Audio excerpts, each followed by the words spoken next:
नमस्कार, मैं डॉक्टर रोज़िशा आज आपको सामाजिक विचारक मैक्स वेबर की सत्ता की अवधारणा के बारे में बताने जा रही हूँ। सत्ता की अवधारणा। जर्मन समाजशास्त्री मैक्स वेबर ने सत्ता के लिए हेरशाफ्ट शब्द का प्रयोग किया है।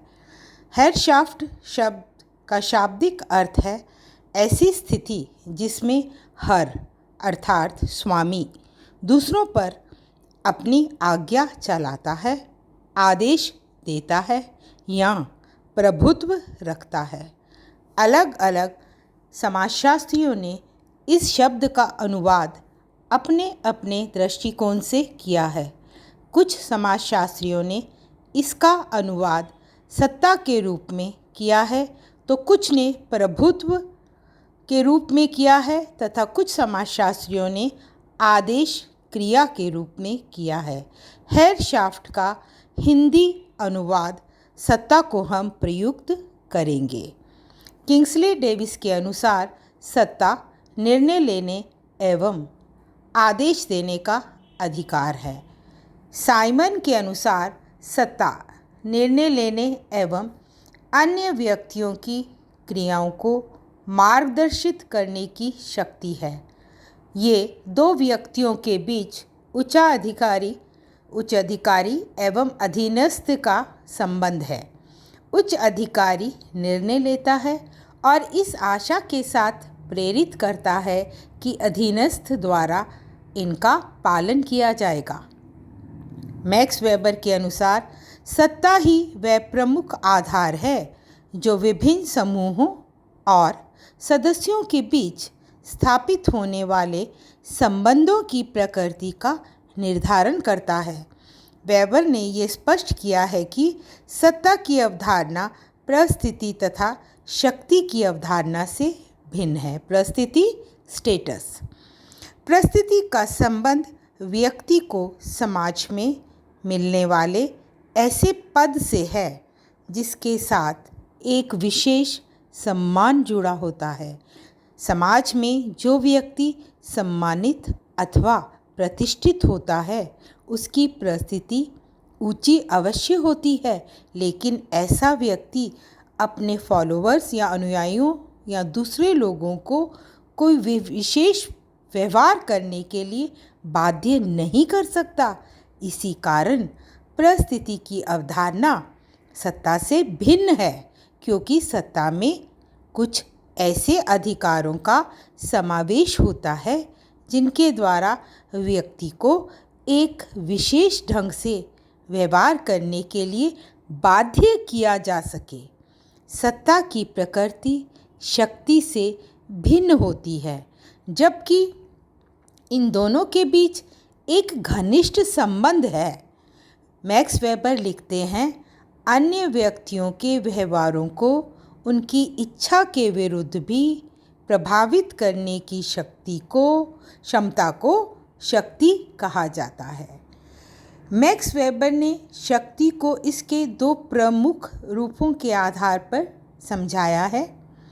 शक्ति का एक रूप है जिसमें कुछ विशेष वस्तुओं पर अधिकार होने के कारण हम उसे स्वयं प्राप्त कर लेते हैं तथा पारस्परिक हितों को देखते हुए कुछ दूसरे लोगों को भी उसे स्वीकार कर लेना पड़ता है या वे उसे स्वीकार कर लेते हैं।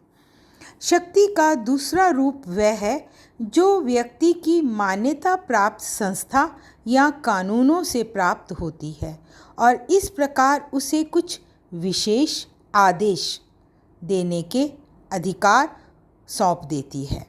वेबर अनुसार शक्ति के इस दूसरे रूप को ही सत्ता कहा जाता है। इसका अर्थ है कि शक्ति का रूप जब संस्थात्मक हो जाता है तब इसी को सत्ता कहा जाता है। चलिए अब हम जानेंगे सत्ता की विशेषताओं को। सत्ता में वह वैधानिक अवसरों का समावेश होने के कारण व्यक्तियों को उससे संबंधित आदेशों का पालन करना अनिवार्य होता है। सत्ता का तात्पर्य शक्ति के संस्थात्मक रूप से है। सत्ता का कारण कुछ लोगों में दूसरों की अपेक्षा अधिक योग्यता और कुशलता का होना है। इसी कारण वेबर ने सामाजिक स्तरीकरण को सत्ता का प्रमुख स्रोत माना है। सत्ता के रूप में समय और आवश्यकता के अनुसार परिवर्तन होता रहता है। सभी समाजों में सत्ता की प्रकृति एक समान नहीं होती। किसी समाज में इसका रूप वैधानिक होता है तो कहीं परंपरागत होता है या करिश्माई होता है। सत्ता का रूप चाहे वैधानिक हो या परंपरागत हो, इसके विभिन्न प्रारूप एक दूसरे से मिलते जुलते होते हैं। सत्ता केवल राजनीतिक अथवा प्रशासनिक क्षेत्र से ही संबंधित नहीं होती, बल्कि सामाजिक, आर्थिक तथा शैक्षणिक आदि सभी क्षेत्रों में सत्ता का एक स्पष्ट रूप देखने को मिलता है। सत्ता के प्रकार। मैक्स वेबर ने सामाजिक क्रिया के 4 प्रकार बताए हैं और अपने पिछले व्याख्यान में मैंने आप लोगों को इन चारों प्रकारों को विस्तार से समझाया है। उम्मीद करती हूँ कि आपको वे सामाजिक क्रिया के चारों प्रकार अच्छे से समझ आ गए होंगे। तो क्या बता रही थी मैं आपको? मैक्स वेबर ने सामाजिक क्रिया के 4 प्रकार बताए हैं और उनमें 3 प्रकारों से संबंधित एक समांतर सत्ता के भी 3 प्रकार प्रतिपादित मैक्स वेबर ने किए हैं। पारंपरिक सत्ता, वैधानिक सत्ता, करिश्माई या चमत्कारी सत्ता। सबसे पहले मैं आपको बताने जा रही हूँ पारंपरिक सत्ता। पारंपरिक सत्ता का आधार पारंपरिक क्रियाएं हैं। जब समाज के सदस्य सत्ता को मान्यता इस कारण देते हैं कि वह विगत शताब्दियों से पीढ़ी दर पीढ़ी परंपरा के रूप में हस्तांतरित होती आ रही हैं। सत्ता का ये रूप उनके मध्य मिलता है जो एक समाज, एक संस्कृति और समान परंपराओं के शासक और शासित होते हैं। शासित उसी शासक की सत्ता को मान्यता देते हैं जिसमें शासितों की परंपराओं के अनुसार सत्ता हस्तांतरण के रूप में प्राप्त की गई है। इस प्रकार की सत्ता अलिखित एवं युगों से चली आ रही होती है। व्यवहारिक नियमों, प्रथाओं एवं परंपराओं की मान्यताओं पर आधारित होती है। जब लोगों की सामाजिक क्रियाएं परंपरागत होती हैं तो वे लोग उन आदेशों का अक्षर पालन करते हैं जो कि परंपराओं के अनुरूप होती हैं। ऐसे आदेशों को देने वाला शासक परंपरागत सत्ताधारी होता है और सत्ता परंपरागत कहलाती है। पारंपरिक सत्ता की उत्पत्ति और विकास का स्रोत परंपराएं होती हैं। पारंपरिक सत्ता पीढ़ी दर पीढ़ी वंश परंपरा के अनुसार हस्तांतरित होती रहती है। परंपरागत सत्ता के उदाहरण हैं जातीय और जाति व्यवस्था पर आधारित ग्रामों में जाति पंचायत और ग्राम पंचायत के सदस्य परंपरागत होते हैं। इस प्रकार परंपरागत हल्लीय कृषि पर आधारित 3 या 3 से अधिक पीढ़ी वाले पितृस्थानीय या पितृवंशीय समाज में परिवार का जो सबसे बड़ा पुरुष होता है पीढ़ी दर पीढ़ी सत्ताधारी होता है। परिवार के सभी सदस्य उनके आदेशों का बिना कोई तर्क किए पालन करते हैं। मैक्स वेबर के अनुसार परंपरागत सत्ता तर्कविहीन एवं भावना शून्य होती है। शासक और शासित दोनों ही परंपराओं द्वारा संचालित और नियंत्रित होते हैं और अपनी अपनी परंपरागत क्रियाओं के द्वारा आदेश देते हैं और उनकी पालना करते हैं। अब हम सत्ता का दूसरा प्रकार जानेंगे, वैधानिक सत्ता। जिन लोगों को कानून के द्वारा एक विशेष पद को धारण करने का अधिकार दिया जाता है उनकी सत्ता को हम वैधानिक सत्ता के नाम से संबोधित करते हैं। मैक्स वेबर के अनुसार वैधानिक सत्ता वह है जो राज्य द्वारा बनाए गए कानूनों के द्वारा कुछ लोगों को शक्ति का उपयोग करने का विशेष अधिकार देती है। इसके उदाहरण हैं नौकरशाही, अधिकारी तंत्र। समाज में जिन लोगों को वैधानिक सत्ता प्राप्त होती है उनका चुनाव एक विशेष कानूनी प्रक्रिया के द्वारा किया जाता है। वैधानिक सत्ता किसी व्यक्ति की निजी प्रतिष्ठा अथवा इच्छा से संबंधित नहीं होती, बल्कि व्यक्ति को कानून के द्वारा अधिकार प्राप्त होता है। व्यक्ति को उन्हीं कानूनों के अंतर्गत रहते हुए अपनी सत्ता का उपयोग करना होता है। इसका तात्पर्य है कि वैधानिक सत्ता व्यक्ति को निजी लाभ के लिए अपनी सत्ता का उपयोग करने की अनुमति नहीं देती।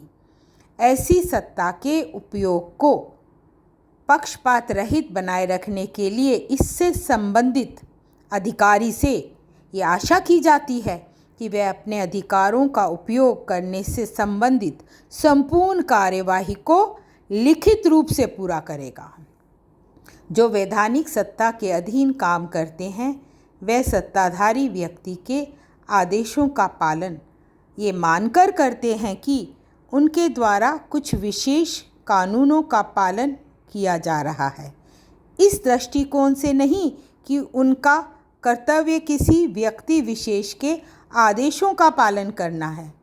इससे स्पष्ट होता है कि वैधानिक सत्ता का स्रोत स्वयं राज्य के कानून होते हैं।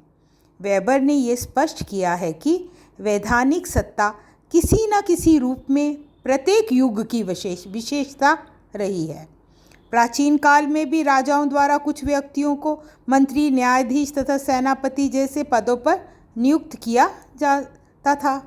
ऐसे सभी पदाधिकारी अपने अधिकारों की सीमा के अंदर रहते हुए ही अपनी वैधानिक सत्ता का उपयोग करते थे।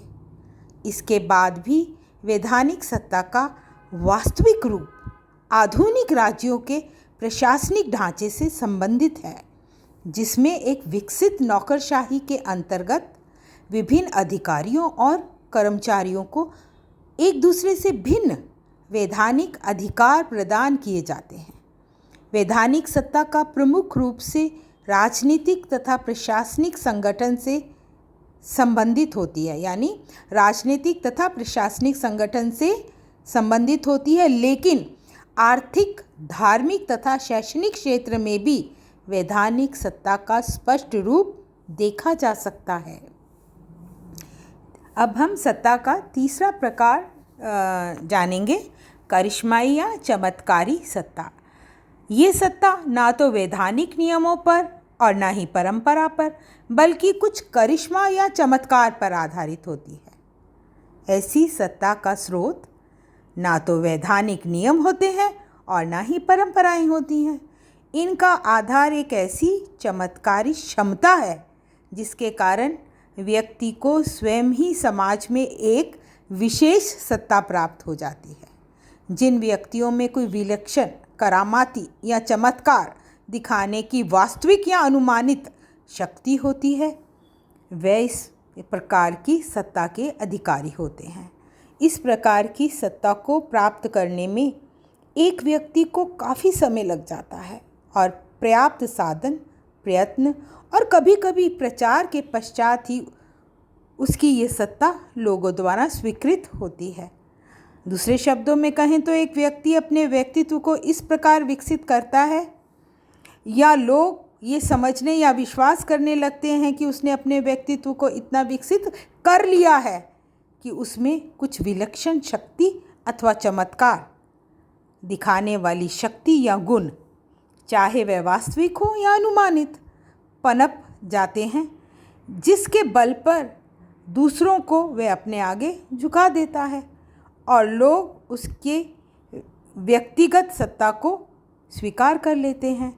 इस प्रकार करिश्माई नेता अपने प्रति, अपने लक्ष्य या आदर्श के प्रति निष्ठा के नाम पर दूसरों से आज्ञा पालन करने की मांग करता है। जैसे जादूगर, पीर, पैगंबर, अवतार, धार्मिक प्रचारक, धार्मिक नेता, सैनिक, योद्धा, किसी दल के नेता आदि वे सत्ताधारी व्यक्ति होते हैं और लोग ऐसे व्यक्तियों की सत्ता को स्वीकार कर लेते हैं। इनमें कुछ विलक्षण अद्वितीय गुण पाए जाते हैं, जो गुण जनसाधारण लोगों में नहीं मिलते हैं। प्रत्येक व्यक्ति के हृदय में इस प्रकार के विशेष गुणों के लिए श्रद्धा भाव होता है और उनके इन गुणों को ईश्वरीय गुणों के समान माना जाता है। इस कारण इस प्रकार के सत्ताधारी व्यक्ति की आज्ञा का पालन श्रद्धा भक्ति के साथ किया जाता है। इस प्रकार के सत्ताधारी व्यक्ति को चमत्कार द्वारा अपनी विलक्षण शक्ति का प्रदर्शन करना पड़ता है या युद्ध में विजय, मैं इसका उदाहरण बता रही हूँ, या युद्ध में विजय या अन्य दूसरी सफलताओं द्वारा दूसरे लोगों में ये विश्वास दृढ़ करना होता है कि वास्तव में कुछ अद्वितीय शक्ति के वह अधिकारी है, यानी उसके पास कुछ विलक्षण शक्ति है। इसे उसे सिद्ध करना पड़ता है। परंपरागत सत्ता की भांति करिश्माई सत्ता की कोई निश्चित सीमा नहीं होती है, परंतु इस सत्ता की अवधि अधिकतर अस्थायी होती है और इसका पतन उसी समय होने लगता है जबकि इस प्रकार के सत्ताधारी व्यक्ति अपनी विलक्षण शक्ति का प्रभावपूर्ण प्रदर्शन नहीं कर पाते हैं। जब तक वह प्रभावपूर्ण प्रदर्शन करते हैं तब उनकी सत्ता बनी रहती है, लेकिन जब उसमें पतन होने लगता है, कमी आने लगती है, तो वह सत्ता धीरे धीरे क्या हो जाती है, समाप्त हो जाती है, उसका पतन हो जाता है। साथ ही इस सत्ता की रचना या तो परंपरागत या वैधानिक दिशा में परिवर्तित हो सकती है। साथ ही सत्ता की जो रचनाएं या तो परंपरागत या वैधानिक दिशा में परिवर्तित हो सकती है, अर्थात करिश्माई सत्ता परंपरागत या वैधानिक सत्ता में भी बदल सकती है। Thank you.